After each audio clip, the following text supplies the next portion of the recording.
Hi, my name is Sarah, and today we're going to be talking about weaving drafts.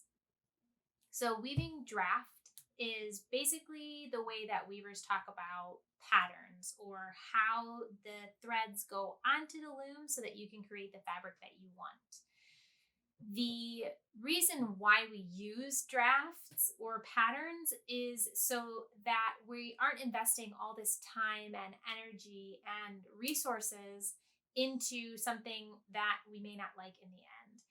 So we use the draft to kind of give us an idea of what it will look like as it becomes fabric and it comes off your loom. Drafts can be found in a lot of different places, lots of different places. There are free online sites that you can find them. I actually have found quite a few drafts on Pinterest. Sometimes you can find them on Instagram. A lot of people have blogs where they'll share what they are working on and they may share the draft. You can sometimes find them on Ravelry. You can also find them on subscription sites. So there is one that comes to mind, handweaving.net, and it has a bunch of modern and antique and historic reproduction drafts that if you are a subscriber, you can get access to those for your subscription period. And then there are also sites that sell weaving supplies and yarn that you can actually also buy drafts from either in paper or digitally. You can also find books. You can find them in books. I have quite a few of these books. The first one I ever got was this Handweaver's Pattern Directory, and it has a bunch of different drafts with a bunch of different representations. And it actually brings up a really good point. So the book is called Handweaver's Pattern Directory, but what we're calling patterns are actually drafts. It gets a little confusing, but most of the time draft and pattern is interchangeable, but technically a draft is this representation on paper and a pattern is the way that the fabric actually interplays with the threads and creates these color differences and creates the actual pattern on the fabric. So it does get a little confusing, but there you go. So for drafts, there are 4 basic parts. And I'll show you a traditional draft first. This is from a weaving textbook. And you can see that the traditional draft is done just in black and white, usually done by hand. If you were to look closely at this, you would see that this is actually handwriting. It's not printed. It's just a photocopy of what she had done. And then you would fill in the graph boxes to create the pattern of what it would look like on your fabric. So that's a traditional draft. And then a more modern draft usually has a photograph of the fabric rather than a drawing. So that's the main difference. Also, the modern drafts are usually in color, and they kind of give you an idea of what colors you can use to create your fabrics. So for any draft, there are 4 parts. There is the part at the top that goes horizontally. There is a bit in the corner that links the horizontal to the vertical, and then there is the representation of the fabric. So from top to bottom, we've got the horizontal portion, which is the threading draft. It tells you how to take the threads in your warp and put them onto the shafts of your loom to create the fabric that you want. So you can see that my loom right now is set up ready for threading. I've got my warp on the back beam, and all I have to do is attach these to the loom itself in the center and then start weaving. So this is where my threading draft comes in handy. And you can see that I have a copy of my threading draft attached to the top of my loom. I like to have them right here physically so that I can refer back to it when I am doing the threading.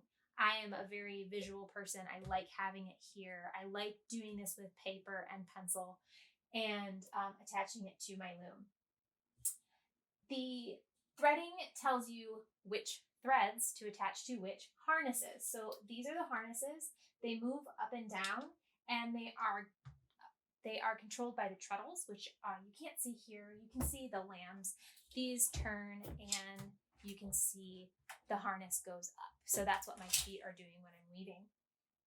Each of the harnesses has a series of little metal pieces on it. These each have a hole in it, and that's actually what you put the thread through, are these little holes here. And then as you raise the harnesses in order, it creates the fabric. Then there is the vertical portion of your draft, and that's the treadling draft. So that tells you what you're going to do with your feet when. So on my loom, you can see I have a really long piece of graph paper here, and this is going to tell me which treadles to work with to pass the weft through my warp or through my threading to create that bit of fabric in that specific pattern. I, again, like having this here. It's a really long piece of paper, and there's several different parts, but that's just this specific pattern, this specific draft. And then the third part of any draft is the tie-up, which is found in the corner. So the tie-up links, you can see physically when you're looking at the draft, it's linking the threading with the treadling, and it sits up in the corner. Mine, I like to keep it just on a little magnet, and I'll actually take it with me down into underneath the loom when I'm working on the tie-up itself. This tells me which treadles to attach to which harnesses, so that if I have my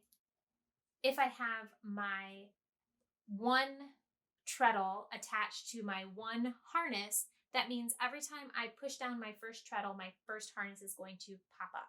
If I have my third treadle attached to harnesses 2, 4, and 6, that means every time I press down on that treadle, those harnesses will raise up. And as those harnesses raise up, it'll also, by association, lift up those threads because they're attached in the heddles. So as I'm lifting up those harnesses, the threads will carry with it, and I can pass my weft through to create the fabric. And then the fourth part of a draft is called the drawdown. And that's, again, just a representation of what your fabric will look like. It's good. I really like this book because it gives you several different treadling sequences that you can do with the same threading, so that you can see all these different fabrics that you can create with just one threading.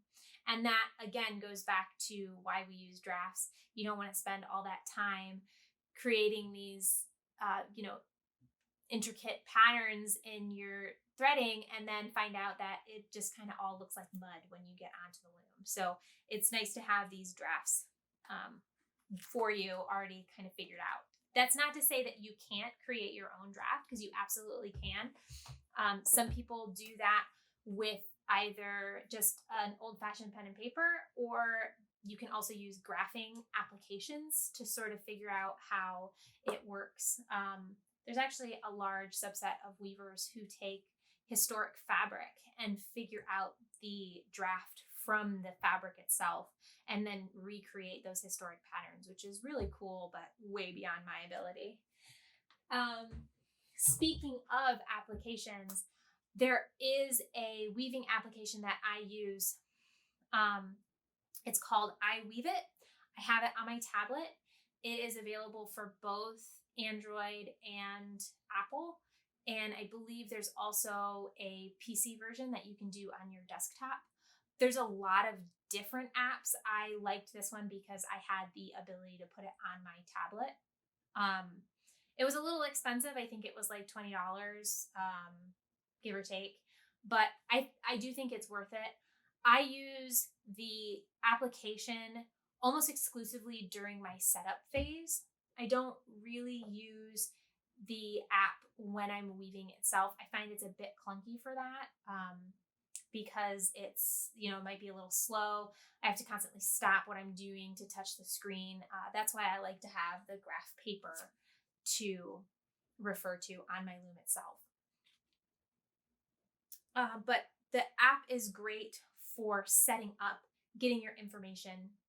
I actually use it a lot in conjunction with some weaving calculators to tell me how many threads I need to do, how wide my fabric will be, how many repeats of the pattern I may have, what colors work well together. I actually find that the colors that are the palette that's available on the application is really comprehensive, and it gives you a good idea of what you can do with colors on your loom. So that is pretty much all I wanted to talk to you about drafts today. So please let me know if I missed anything. If you have any other questions, leave me a comment and I'll try to point you in the right direction or answer it if I can. And one last thing, we used a different sound setup today. So if you like the sound better in this video than in the others, let me know. If you liked the other sound better than this one, let me know that too. I can take your comments and try and create a better experience for everybody. So hopefully this was really informative, and hope to see you on my next video. Thanks.